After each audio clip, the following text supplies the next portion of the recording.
How's it going, YouTube? Dan the Plastic Man here. I hope you guys are doing well. Time for a review. You know what it is by the title, but I'm going to do something a bit different this time around. Yes, it's the Blast Impulse. It is the P-Bandai high grade. But because it's the Blast Impulse, and you usually... I got this thing because of the color scheme and because of the backpack. So the accessories don't really matter that much to me, so I'm going to go through everything else that the kit comes with first, then show you guys the mobile suit. So first and foremost, here is the core splendor. It is just two pieces that get slapped together, so there's a lot of painting that will need to be done to make this look as it should. Next is the silhouette flyer. Again, this one was 4 pieces that are just slapped together. And yes, again, lots of painting that needs to be done to make the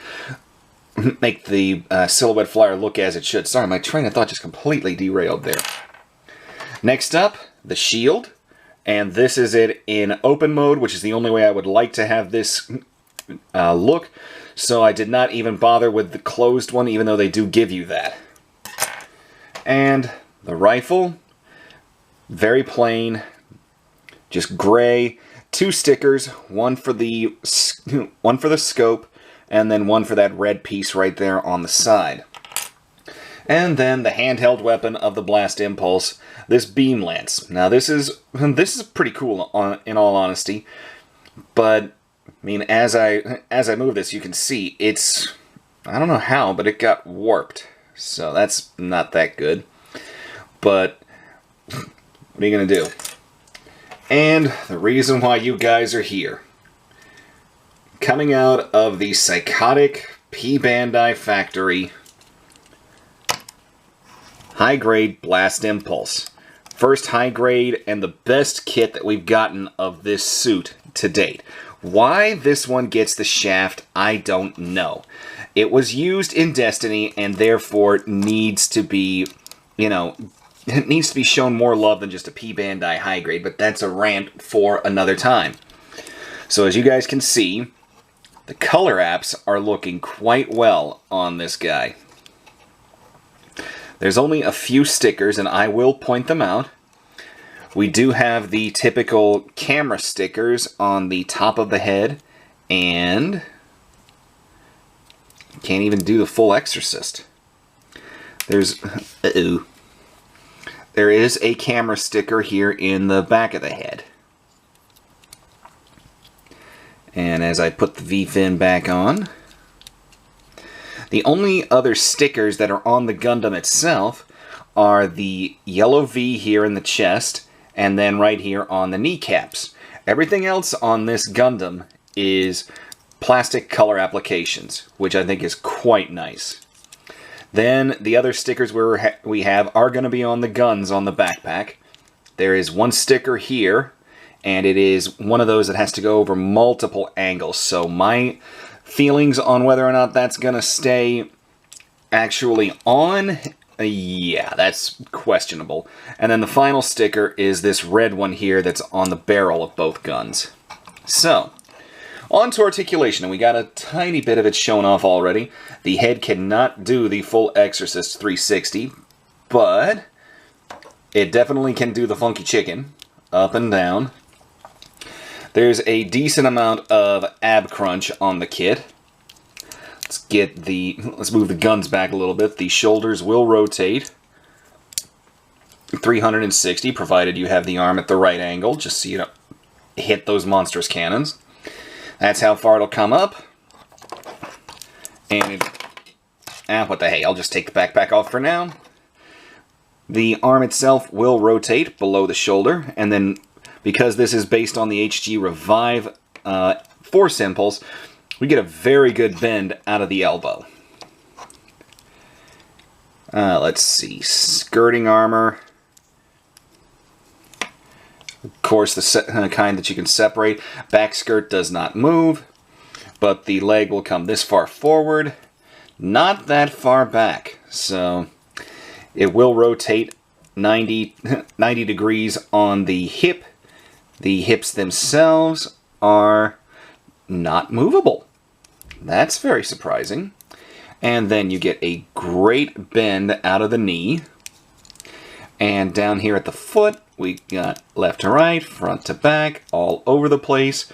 Bend the toes down. Now, of course, that's for the leg flyer mode, and I'm not even going to bother with that. The instructions didn't even show you how to put this impulse into that form, so I'm not even going to bother with it. So this is what you get as far as the actual impulse. So this, people will say that the reason it went P-Bandai is because they just needed to make the backpack. And yeah, but I still think this thing needed to be a retail release, because this is actually a lot of plastic when you get right down to it. And when you plug it in, it is not back heavy. But let's go ahead and go over the articulation of the backpack, because obviously the guns can move. And while we're at it, the backpack is going to be where the most egregious fouls are taken by Bandai. I cannot believe they did what they did, and I have to wonder... It's maddening. So, the main guns, as I pull that apart... You know what? I might just take the backpack off again. Okay. Why are you coming apart like that? Is it because you know I'm doing a review about you and you want to... Whatever. Alright. So the main guns are on double ball joints with a hinge, so they can spin around. You can bring them up under the arms. You can bring them, as long as they cooperate, you can bring them up over the shoulders, because we've got the missile launchers here, and then of course you've got the beam cannon here. They do include a trigger handle for you to pull out and put the hand around. So,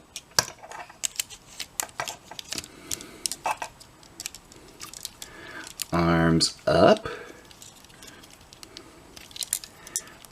Bring that down.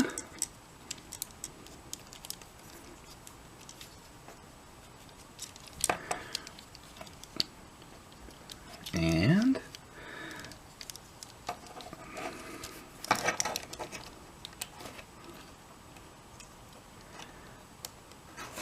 there we go. Now, of course, I'm not using the handles right now, just because there's enough to pull the effect off.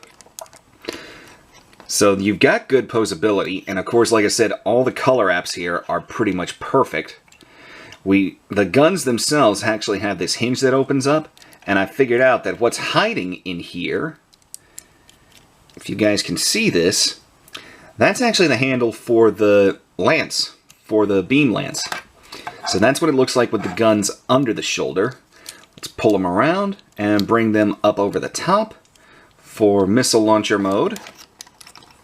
And this version is going to be back heavy, just because of how you've got the gun, how the guns have to be angled. As you can see, I'm really having to fight with this guy. Come on. Yeah, it's just... the guns are really solid, and when you try to work with them, they do fight back. You can see it's already... it's trying to pull the top off. So let's tip them back down, get the balance back where it needs to be. Now, I mentioned that Bandai committed 2 fouls with this kit. And what are they, you ask? Well, let me show you the other piece of articulation here, which is the rail guns over the shoulders.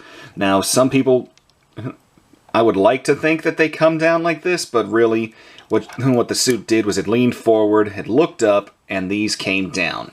About to there. So, now that that's out of the way, where did Bandai goof, other than making this a P-Bandai instead of a regular retail release?